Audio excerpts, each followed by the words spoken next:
छूटा जीतो कैला रंगदारी रे घर चढ़ के मारबो बरियारी रे छूटा जीतो कैला रंगदारी रे घर चढ़ के मारबो बरियारी रे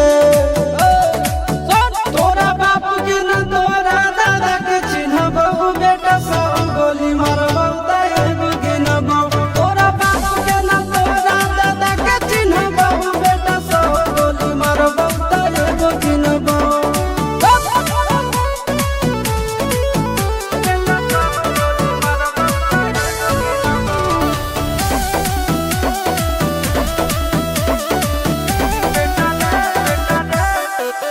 बेटा रे काटा से ठोक देबो चिमनी के भाटा में झोंक देबो देखबो कवन बाप बचैतौ तोरा प्रशासन के गाड़ी भी रोक देबो बेटा जी सुनो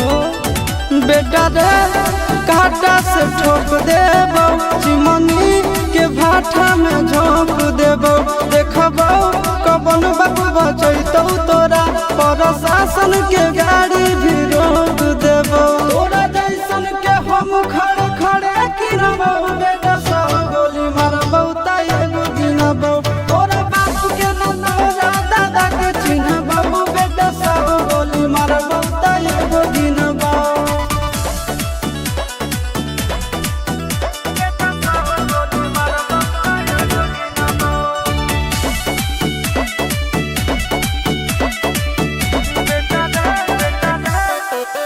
बेटा रे दौड़ा के बाजार में मारबो गोली तोर कपार में रंगदारी जे करभी बिहार में गड़ देबो गंगा जी किनार में इतना मार पड़तो न बेटा बेटा रे दौड़ा के बाजार में मारबो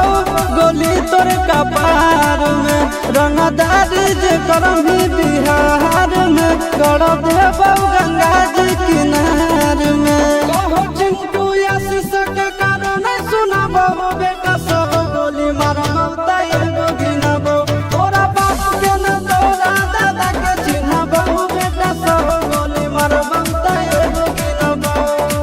मारत मारत पिछुआरा लाल कर दे बेटा ध्यान से बाप इधर है।